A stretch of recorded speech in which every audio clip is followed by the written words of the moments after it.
ಅವರು ಈ ದೇಶವನ್ನು ಬಂದು ಆಳಕ್ಕೆ ಸ್ಟಾರ್ಟ್ ಮಾಡಿದ ಮೇಲೆ ನಾನು ಯಾವಾಗಲೂ ಕೂಡ ಹೇಳ್ತಾ ಇದ್ದೆ, ಮುಂಚೆ ನೀವೆಲ್ಲ ತೆಗೆದು ನೋಡ್ರಿ, ಬ್ರಿಟಿಷರ್ಸ್ ಎಂತಕ್ಕೆ ಬಂದಿದ್ದು ಹೇಳಿ, ವ್ಯವಹಾರಕ್ಕೆ ಬಂದರು, ಕೊನೆಗೆ ಏನು ಮಾಡಿದರು, ನಮ್ಮ ದೇಶನ ಒಡೆದು ಆಳ್ಬಿಟ್ಟು 100 ವರ್ಷ ಹೋದರು.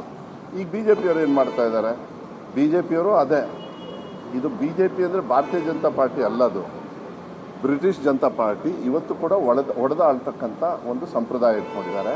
ಗೋಡ್ಸೆನ ಪೂಜೆ ಮಾಡೋರು ಇನ್ನೇನು ಸಿಗ್ತದೆ ಹೇಳಿ. ಅದಕ್ಕೆ ಅನಿವಾರ್ಯವಾಗಿ ನಮ್ಮ ಪ್ರಜಾಪ್ರಭುತ್ವದಲ್ಲಿ ಬಾಬಾ ಸಾಹೇಬ್ ಅಂಬೇಡ್ಕರ್ ಕೊಟ್ಟಿರ್ತಕ್ಕಂಥ ಏನು ಸಂವಿಧಾನ ಇದೆ, ಹೋರಾಟ ಮಾಡ್ತಕ್ಕಂಥದ್ದಕ್ಕೆ ಅವಕಾಶ ಕೊಟ್ಟಿದ್ದಾರೆ. ಎಲ್ಲ ಪ್ರಜಾಪ್ರಭುತ್ವದಲ್ಲಿ ಹಾಳು ಮಾಡಿ ಇವ್ರು ಏನಿಲ್ಲ, ಹೆಸರು ಮಾತ್ರ ಚೇಂಜ್ ಮಾಡ್ಯಾರಷ್ಟೇ. ಇವ್ರು ಇವತ್ತುವರೆಗೂ ಕೂಡ ಮಾಡಿರ್ತಕ್ಕಂಥದ್ದು ಹೆಸರು ಮಾತ್ರ ಚೇಂಜು. ಫಸ್ಟ್ GST ಬೇಡ ಅಂದರು, GST ಬೇಡ ಅಂದು GST ತಗೊಂಡು ಬಂದರು.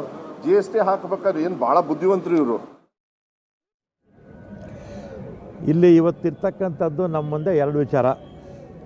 ಒಂದು, ಮಹಾತ್ಮ ಗಾಂಧೀಜಿಯವರ ಹೆಸರನ್ನು ನರೇಗಾ ಆ ಒಂದು ಕಾರ್ಯಕ್ರಮ ಇತ್ತಲ್ಲ, ಉದ್ಯೋಗ ಕೊಡುವಂಥದ್ದು, ಅದರಿಂದ ತೆಗೆದಿದ್ದಾರೆ. ಜಿ ರಾಮ್ಜಿ ಅಂತ ಇಟ್ಟಿದ್ದಾರೆ. ಶ್ರೀರಾಮನೋ ಅಥವಾ ಇನ್ಯಾರೋ ಗೊತ್ತಿಲ್ಲ, ಅಥವಾ ಶ್ರೀರಾಮನ ಹೆಸರಲ್ಲಿ ಇನ್ನೂ ದೊಡ್ಡ ಬೇರೆ ಕಾರ್ಯಕ್ರಮ, ಇನ್ನೂ ದೊಡ್ಡ ಕಾರ್ಯಕ್ರಮ ಕೂಡ ಕೊಡ್ಬೋದಿತ್ತು. ಯಾರೇನು ಅಡ್ಡಿ ಏನೇ ಇಲ್ಲ.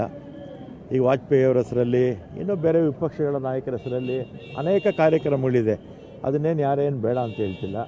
ಆದರೆ ಮಹಾತ್ಮ ಗಾಂಧೀಜಿಯವರ ಹೆಸರನ್ನು ತೆಗೆದಿದ್ದು ಇವರ ದುರುಳುತನ ಅಂತ ಹೇಳ್ಬೋದು. ಇದಕ್ಕೆ ಸಾಕ್ಷಿ. ಯಾಕಂದರೆ ಮಹಾತ್ಮ ಗಾಂಧೀಜಿಯವ್ರನ್ನ ಕೊಂದವರೇ RSS ಗೋಡ್ಸೆ ಅಲ್ವಾ. ಅದು ಒಂದು ಸಲ ಅಲ್ಲ, 2 ಸಲ ಅಲ್ಲ, 6 ಸಲ ಪ್ರಯತ್ನ ಮಾಡಿದರು. 1935 ಕೂಡ ಪ್ರಯತ್ನ ಮಾಡಿದರು. ಕೊನೆಯಲ್ಲಿ ಯಶಸ್ವಿನೂ ಆದರು. ಅದರಲ್ಲಿ ಒಬ್ಬರು ಮಹಾನ್ ನಾಯಕರು ಅಂತ ಹೇಳ್ಕೊಳ್ತಾರೆ, ಅವರು ಕ್ಲೀನ್ ಶೀಟ್ ಕೊಟ್ಟು ಆಚೆ ಬಂದರು, ಆ ಪ್ರಶ್ನೆ ಬೇರೆ. ಆದರೆ ಇವತ್ತು ಈ ರೀತಿ ಹೆಸರು ಬದಲಾವಣೆಯನ್ನು ಮಾಡಿರ್ತಕ್ಕಂಥದ್ದು ತೀರಾ ತಪ್ಪು. ಅದು ಶ್ರೀರಾಮನ ಹೆಸರಲ್ಲಿ ಇನ್ಯಾವುದನ್ನ ಜಿ ರಾಮ್ಜಿ ಅಂತ ನನಗೆ ಗೊತ್ತಿಲ್ಲ, ಶ್ರೀರಾಮ ಹೆಸರು ಏನೇನು ಗೊತ್ತಿಲ್ಲ. ಆದರೆ ಇನ್ನೂ ದೊಡ್ಡ ಕಾರ್ಯಕ್ರಮ ಕೊಡ್ಬೋದಿತ್ತು, ಯಾರೇನು ಬೇಡ ಅಂತಿರಲಿಲ್ಲ. ಆದರೆ ಮಹಾತ್ಮ ಗಾಂಧಿ ಹೆಸರನ್ನು ತಂದಿದ್ದು ಈ ದೇಶಕ್ಕೆ ಸ್ವಾತಂತ್ರ್ಯ ತಂದು.